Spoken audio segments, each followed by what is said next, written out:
נשמת כל חי תברך, תברך את שמך השם. נשמת כל חי תברך, תברך את שמך השם. ומי בעדך אין לנו מלך ומלך. Shalom Ouvracha, Parashat Vayetze cette semaine.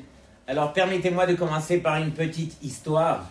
Il y avait notre cher Zecharia, qui lui, un bon vivant, il avait l'habitude le soir d'aller prendre des petits verres, et arrive devant lui Malach Hamavet, l'ange de la mort, et il lui dit Zecharia, ça y est. Il lui dit quoi ça y est? Il lui dit ça y est, tu dois quitter ce monde-ci. Il lui dit comment je dois quitter ce monde-ci? Mais j'ai ma femme, j'ai mes enfants et je suis encore jeune.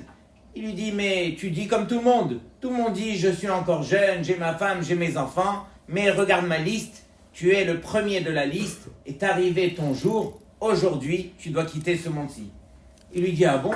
Il lui dit mais moi quand je suis venu dans ce monde-ci, je suis venu avec de la musique, on a chanté, c'était la simcha. J'aimerais justement, même si je dois quitter aujourd'hui, j'aimerais quitter de la même façon que je suis venu. Alors, il lui dit, mais à quoi tu fais référence? Comment tu veux quitter? Il lui dit, mais j'ai envie de quitter dans la bonne humeur. Il lui dit, viens avec moi, on va prendre un verre ensemble. Il lui dit, mais c'est quoi prendre un verre? Il lui dit, mais rien que suis-moi. Et donc, il amène le Malach Hamavet et il lui sert un bon verre de whisky comme il se doit. Et il lui dit, goûte. Il a goûté le premier verre. Il lui dit, attends, je te donne un deuxième. Et il a fini par lui verser toute la bouteille. Le Malach Hamavet, alors il tombe à la renverse et il finit par s'endormir. Zecharia lui prend la liste et il y avait son nom en haut. Il efface son nom, un petit tipex, et il marque son nom au bas de la page. Il dit, je ne pourrais pas complètement effacer mon nom, ils vont finir par me rattraper. Je préfère au moins me donner le temps, au moins une semaine, et le temps que j'écrive mon testament, etc. Après une heure, le Malach Hamavet, il se réveille et il lui dit, tu sais quoi, Zecharia, je n'ai jamais passé un moment de plaisir comme je l'ai fait grâce à toi. Alors il lui dit, tu sais quoi, tu as mérité quelque chose. À partir de maintenant, alors je vais enlever celui qui est en bas de la liste. Et en bas de la liste, alors c'était Zecharia qui avait marqué son nom. Et donc tout ça pour dire que Mashekatuv lecha mat'im lecha, ce qui est prévu pour toi, c'est la meilleure chose qui devrait t'arriver. Et donc Rabotai, c'est exactement l'histoire quelque part de Yaakov Avinu dans notre paracha. Yaakov Avinu, il va vivre combien et combien d'épreuves, de difficultés, de choses inimaginables. Mais au travers de tout ce qu'il va vivre, il ne va jamais se plaindre. Il va toujours accepter les choses telles qu'elles sont et il va les vivre pleinement. Combien parmi nous, alors, avons l'habitude de nous plaindre de ce qui s'est passé dans le passé et de pleurer sur ce qu'on est en train de vivre au présent? Pendant que Hachem, ce qu'il nous a mis devant nous, derrière nous, et Bezrat Hachem, pour la suite, alors c'est la meilleure chose pour nous, à nous, de vivre avec Hachem comme Hachem a prévu pour nous. Et donc Yaakov Avinu, jusqu'à l'âge de 63 ans, ne se posait aucune question. Ishtam Yoshev Ohalim. Et à partir de là, Yaakov Avinu, alors il se fait convoquer par sa maman qui lui dit, mon fils, sache que ton frère, alors il en a beaucoup contre toi, tu vas te sauver et tu vas aller vers la maison de mon frère Lavan, où là-bas tu iras te marier. Son père Yitzhak aussi le prend, lui fait une bracha et il lui dit, ça y est Yaakov, tu dois quitter la maison à l'âge de 63 ans. Et c'est ici que notre paracha, elle dit, Vayetse Yaakov, et le Mégalé Amukot, il dit, c'est quoi Vayetse? Ce sont les premières lettres des mots, Vayar Yaakov, Tsurat Aleph. Yaakov, il a vu le signe du Aleph. C'est quoi Aleph? Aloufo shel olam. Comme on le sait, le Aleph, alors il a le Vav et il a le Yud à l'endroit et le Yud à l'envers. Dans ce monde-ci, Akadosh Baruch Hu, il appartient à tous les mondes. Celui qui apprend à marcher avec Hachem, alors il a une chance de s'en sortir. C'est ce que Yaakov Avinu nous enseigne encore une fois dans cette belle paracha. Et voici que Yaakov, alors, il prend sa route, un petit détour. Qu'est-ce qu'il nous enseigne Yaakov? La première chose, il se dit, c'est vrai que je dois aller me marier sous l'ordre de ma maman, de mon papa, mais je vais d'abord me construire pour pouvoir me marier. Très souvent, les Bachorim sont très pressés de se marier. Or, faut-il déjà voir, est-ce que vous êtes à même de pouvoir vous marier? Est-ce que vous êtes assez construit pour pouvoir vous lier à une femme, pour pouvoir faire venir des enfants sur terre? Et donc, Yaakov Avinu fait un détour de 14 ans où il étudie Yomam Valayla, jour et nuit. Mais cela n'est pas écrit dans la Torah. Qu'est-ce qui est écrit dans la Torah? Vaishkav Bamakom Hahu. Après les 14 ans, alors il s'est endormi dans cet endroit. Et de là, on en déduit que pendant les 14 ans auparavant, alors il n'a jamais dormi sur un lit. Il n'a fait que somnoler. Et la question que je partage avec vous, pourquoi est-ce qu'on n'a pas écrit une telle chose que Yaakov Avinu, pleinement on aurait dû l'écrire, il a étudié pendant 14 ans la Torah, jour et nuit. C'est quelque chose d'extraordinaire, on aurait dû l'écrire. Mais Rabotai, la Torah, elle ne se fatigue pas pour nous rédiger des choses qui sont extraordinaires. Qui sait qui parmi nous pouvons étudier ne serait-ce que 14 heures par jour? Lui, c'était pendant 14 ans, nuit et jour, où à peine il somnolait sur son stander, n'a jamais dormi sur un lit.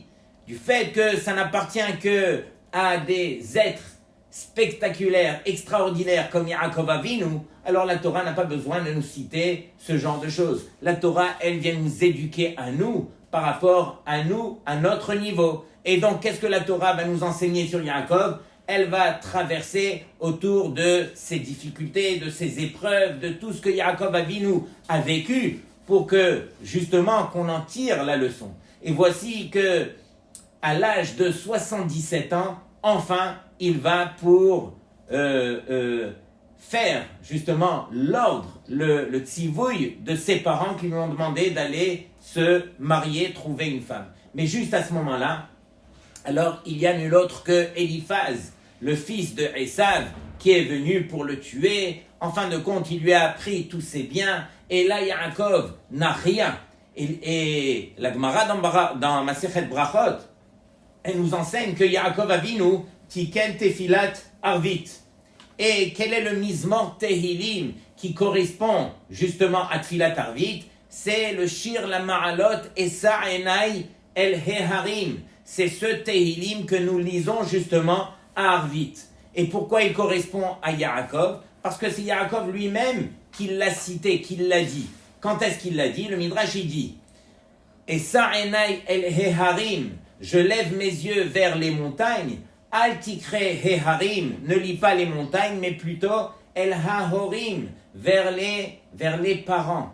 Et donc Yaakov Avinu, il est démuni de tout. Il a l'âge de 77 ans. Il se rappelle que lorsque Eliezer, le maître de son père, est venu justement pour le shidur de sa mère, alors combien il avait de bijoux à apporter. Et lui, Yaakov Avinu, n'a rien à ce moment-là. Et ça, enai el hahorim, je lève mes yeux vers mes pères et je me demande par quel mérite j'aurai. Et là, Yaakov Avinu, alors il nous dévoile justement la porte que chacun d'entre nous, on doit garder ouverte dans notre vie. Et ça, enai el heharim, me'ain yavo Ezri, d'où l'aide me viendra. Ezri me'im Hashem, ose shamayim ba'aretz. Et donc c'est ce que Yaakov nous enseigne. L'aide ne pourra venir que de Akadosh Baruch Hu. À ce moment-là, une fois que Yaakov Avinu, il a mis Hashem au centre de sa vie, alors les miracles et l'aide du ciel ne l'a poursuivi que toute sa vie et au travers des plus grandes difficultés.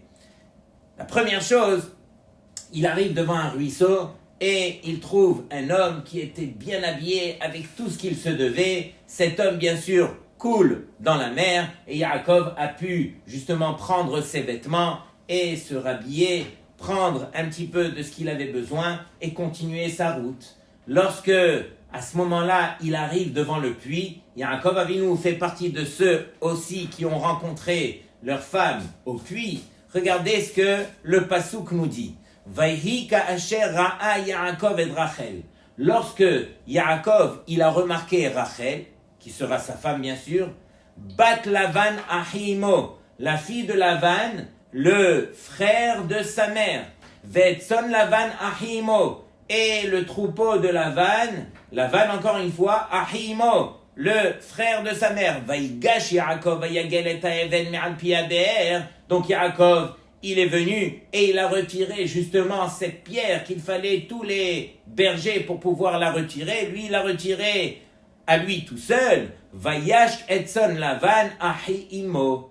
Alors là, il a pu abreuver justement le troupeau de Lavan, encore une fois, Ahimo. Si vous remarquez, Ahimo revient 3 fois dans le même verset. Le frère de sa mère. Pourquoi est-ce qu'on a justifié une telle chose 3 fois dans le même verset? Rabotai, écoutez bien. Lorsque une maman, l'oralenu, elle voit que son bébé, alors va tomber une armoire qui va justement tomber sur le bébé. Qu'est-ce qu'elle fait? Elle court et là, elle repousse justement l'armoire et on lui donne la force grâce à l'adrénaline qu'elle a justement de vouloir sauver son bébé. On lui donne des forces inimaginables. De même, Yaakov Avinu, quelle était son adrénaline?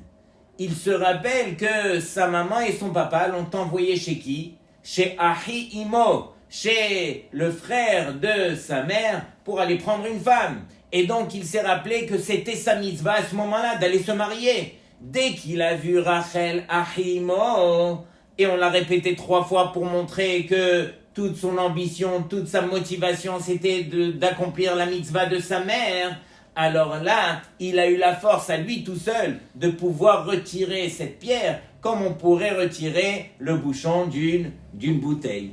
Et donc regardez la grandeur de Yaakov, où il tire sa force justement des mitzvot. On continue. On voit que, en fin de compte, la Torah nous raconte que Lavan chez Tebanot. Lavan, bien sûr, avait 2 filles, Shema Gedola Léa, Veshema Ketana Rachel. Et donc, la grande, c'était Léa, la petite, c'était Rachel. Ve'ene Léa Rakot, Ve'Rachel Haïta Yefat Toar Vifat Mar'e. Rappelez-vous de cela, Rabotai. On dit que on compare Léa à Rachel et on dit que Léa, elle avait les yeux qui étaient rakot, qui étaient mous. Pourquoi? Tellement qu'elle pleurait que même ses cils étaient tombés. Pendant que Rachel, on dit que Yefat Toar Vifat Mar'e. On n'a jamais dit cela sur une autre femme dans la Torah. Elle était belle d'apparence et belle de tout. Donc on va revenir un petit peu sur cette comparaison qu'il y a entre Léa et Rachel. Mais avant cela, Rabotai, il y a quelque chose qu'on se doit de travailler, qu'on se doit d'inculquer à l'intérieur de soi. Et bien sûr que on comprend la suite. On voit que Léa, finalement, c'est elle la grande gagnante. De Léa est sorti 6 shvatim, 6 parmi les 12. Plus Dina. Et donc, Léa, finalement, elle a gagné. Et par quel billet elle a gagné? Comme on le sait, Léa, elle savait, et tout le monde lui répétait, que la grande pour le grand, elle était réservée à Esav le rachat, et la petite, Rachel, pour le petit qui était Yaakov. Mais Léa, elle, n'était pas jalouse de sa sœur. Elle priait juste à Hachem pour ne pas tomber sur Esav. Et ça lui a payé, puisqu'elle a tellement prié, comme on a dit, que finalement les portes lui sont ouvertes. Regardez quelques ma'amarim des Chazal pour nous enseigner combien on se doit de travailler justement cette chose-là qui est de pleurer dans notre filote.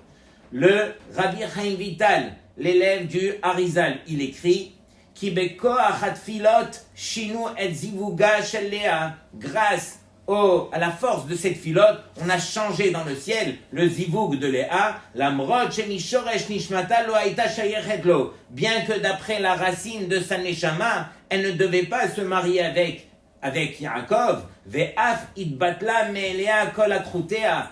et elle était même stérile. On lui a enlevé toute la stérilité. Mi pene chez en davar chez mevatel atzarot mi'ala adam kemo admarot.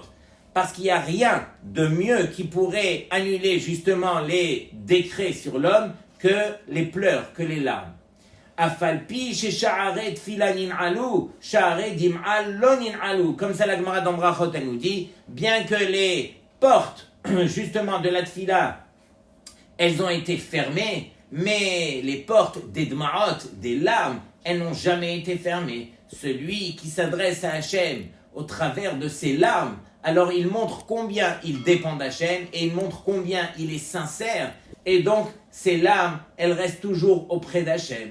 Et donc, regardez bien, vous connaissez l'histoire dans Masechet Ketuvot, où là-bas on fait référence à Rav Rehumi, que lui était un énorme Talmid Chacham. Et bien sûr, il avait une femme de son rang, une femme tzadéket, qui lui permettait d'aller étudier toute l'année au Beth Midrash, et il ne revenait qu'un jour dans l'année, Erev Yom Kippourim. Et donc, une année où sa femme l'attendait au travers de toute l'année, est arrivée la veille de Kippour, et Rav Rehumi, il a fini par tarder. Alors sa femme, elle a versé une larme, et juste à ce moment-là, il y a une poutre qui lui est tombée sur la tête, et il en est mort.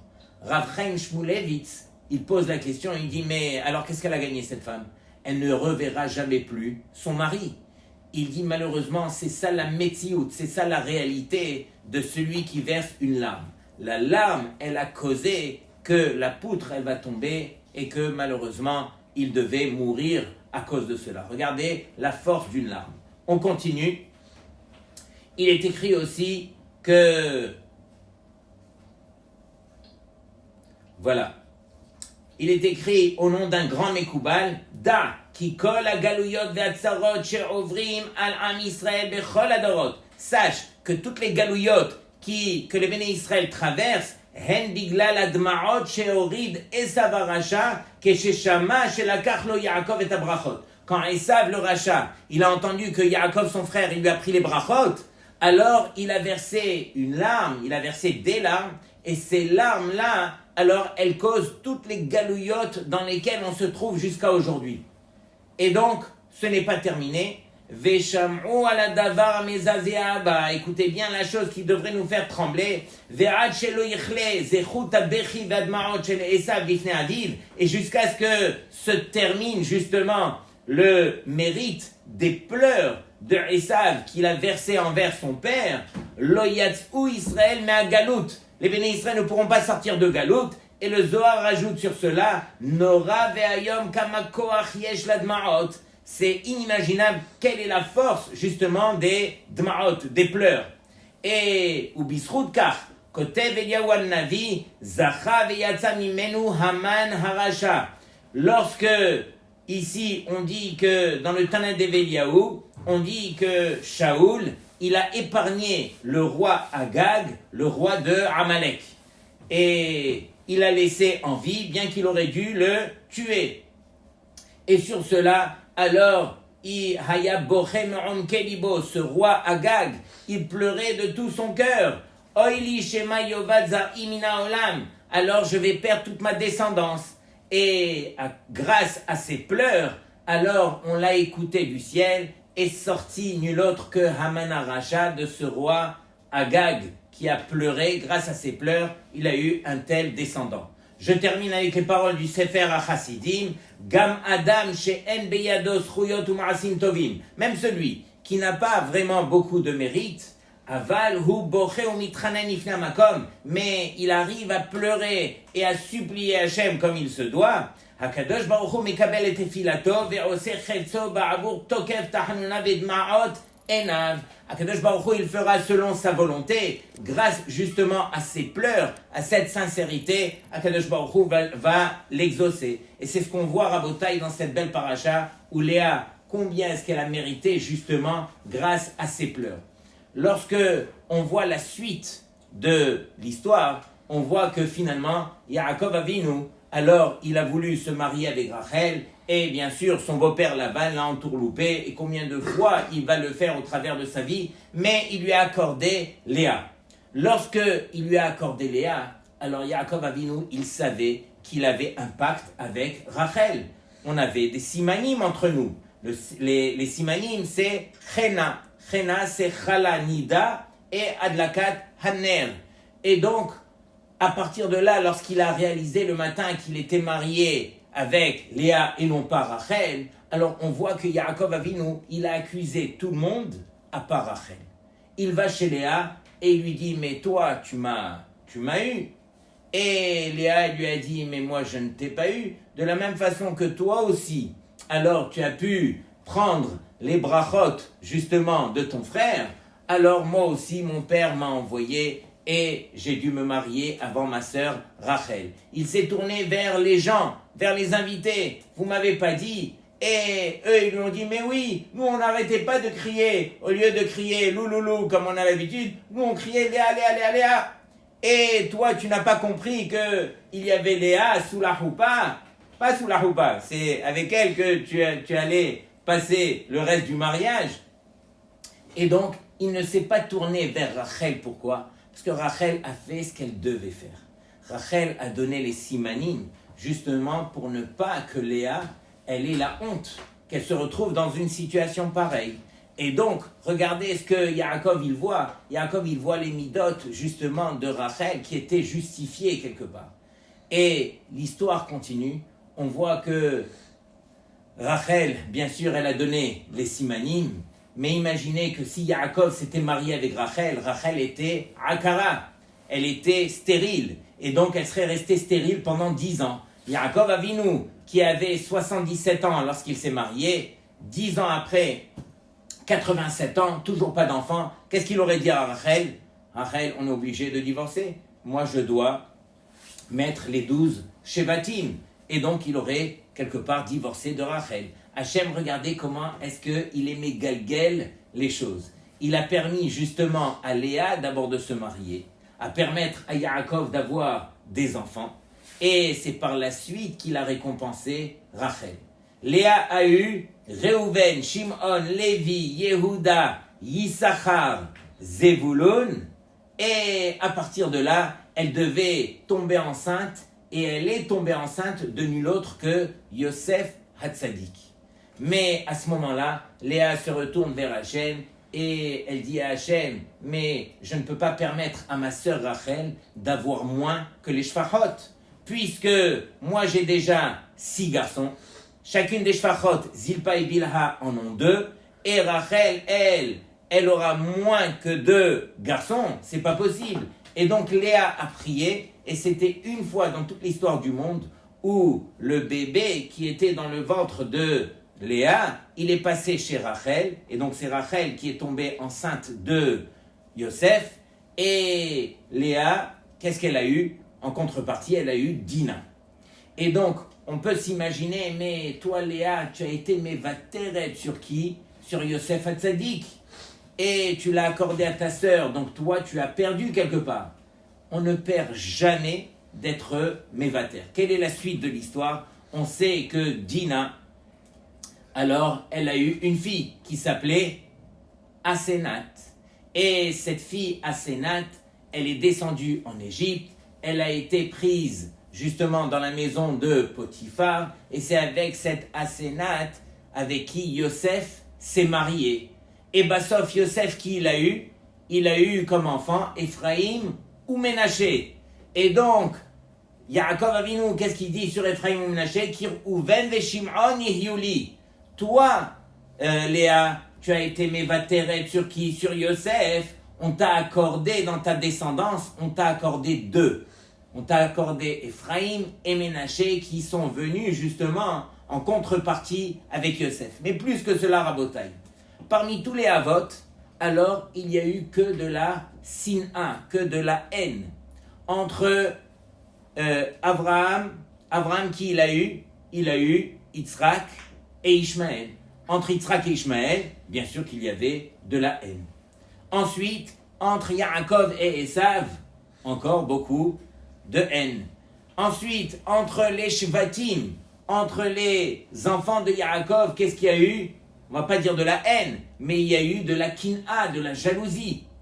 Or, les seuls qui n'ont pas eu de problème, c'est Ephraïm et Ménaché. Toi, Léa, tu as su être mévateret, tu as su donner pour le bien de ta sœur. Regarde ce que tu as reçu en contrepartie. Tu en as eu 2 à la place de 1, et ces 2 seront bénis, tous les bénis Israël jusqu'à la fin des temps, qu'Ephraïm vechi Ménaché. Regarde un petit peu les bonnes midotes, comment est-ce qu'elles continuent, elles persistent au travers de l'histoire. Et donc, tout ça, ça devrait nous permettre de prendre conscience que, encore une fois, lorsqu'on est mévater, Akadosh Baruch Hu, il paye. On raconte une fois, le Rav Dov Yafé, un des grands tzadikim en Eretz Israël, Zatzal, alors ce Rav qui était le magiar de Kfar Hasidim, une fois, il y a un voisin qui vient le voir et qui lui dit « Vodarav, je n'en peux plus. Je ne suis pas jaloux de mon voisin du bas, mais la vérité, c'est pas juste qu'il a agrandi sa maison, c'est qu'il en a fait un gagne. Et tous les jours, jusqu'à 4 heures de l'après-midi, il y a le bruit de tous ces enfants qui sont chez lui, et la vérité, je suis obligé de le dénoncer. Jusqu'à quand je vais continuer comme ça ?» Le Rav lui dit « Tu sais quoi, tu as raison. On ne peut pas vivre avec un gagne à la maison. » Mais il lui dit, mais il y a quelque temps, tu es venu me voir. Qu'est-ce qui se passe avec tes 3 garçons? Un de l'âge de 28 ans, l'autre de l'âge de 30 ans et l'autre de l'âge de 33 ans. Il lui dit, en plus de mes problèmes qu'il y a ce gagne en bas, j'ai aussi mes 3 garçons qui vivent à la maison et c'est vraiment pas facile. Il lui dit, regarde, si tu veux, sois mévater sur le gagne de ton voisin et que tu saches, Hachem, lui, il sera aussi bienveillant envers toi puisque tu as été mévater et bientôt tu auras un gagne chez toi. Dans la même année, il a eu le mérite de marier ses 3 garçons.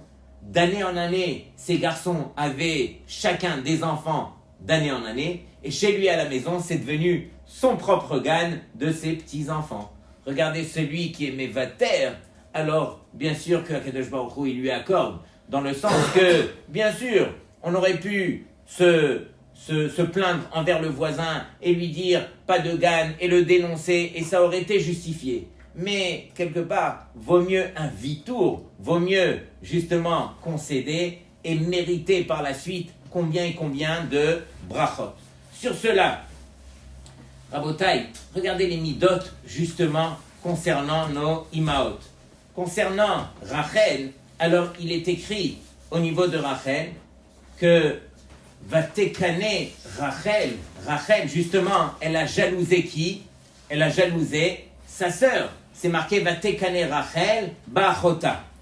Elle a jalousé sa sœur. Or, il n'est pas marqué dans le texte Vatekane Rachel Beléa. C'est pas marqué qu'elle a jalousé Léa. De là, on apprend que Vatekane Rachel Beléa et la Ba'achota, comme ça c'est marqué.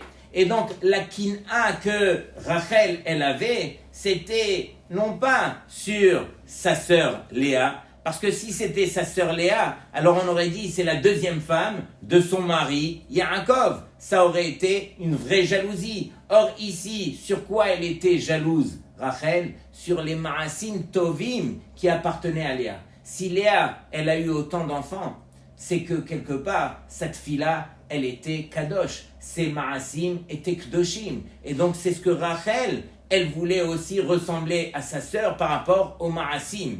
Et quelque part, on ramène ici dans le Midrash, on dit où les lavan chété banot, donc il a eu deux filles, qui jetaient korot mefulashot misof haolam ve'ad sofo, comme 2 poutres qui allaient justement percer le monde d'un bout à l'autre. C'est-à-dire que Rachel et Léa étaient vraiment le programme que Yaakov Avinu, il devait traverser pour pouvoir faire descendre le Ham Israël sur terre.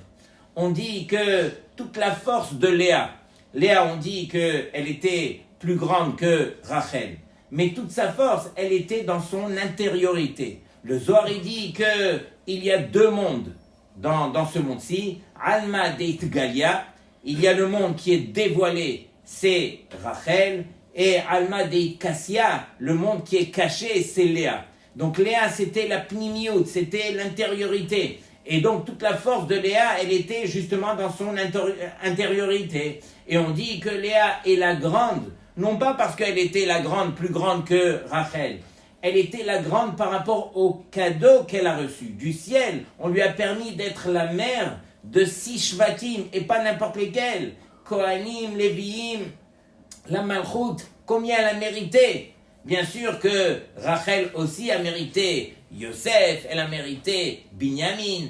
Yosef, alors il aura Yericho sur sa parcelle de terre, Binyamin aura le Beth Amikdash. Mais tout ça pour dire que celle qui a eu le plus de cadeaux, c'était bien sûr Léa. Et donc, Léa, elle a reçu parce que les descendants de Léa vont conduire les Béné Israël à la Géoula.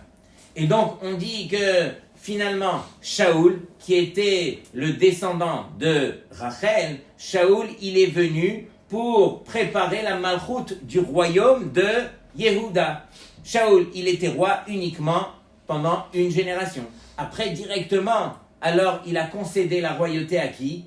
À David Ameler, qui venait du royaume de Yehuda. De la même façon, Mashiach ben Yosef va préparer Mashiach ben David, qui vient justement de Yehuda, qui vient de Léa. Tout ça pour montrer qu'il y avait tout un programme que Akadosh Baruch Hu, il avait justement justifié, il avait organisé, orchestré pour que Yaakov Avinu se marie d'abord avec Léa et ensuite avec Rachel, et pour permettre aux Shevatim de descendre, et avec toutes les midotes que cela comprend, pour permettre aux Béné Israël justement de grandir et montrer cette lumière qu'on se doit tous d'apprendre à montrer dans ce monde-ci. Donc Rabotai, regardez combien il y a de profondeur justement dans ce genre de parachiotes qui ont l'air d'être remplis d'histoires qui, à la limite, mais qu'est-ce que ça veut dire? Mais au fond, combien est-ce que Akadosh Baruch Hu, il garde ses secrets pour les Béné Israël? Shabbat Shalom les Kulchem.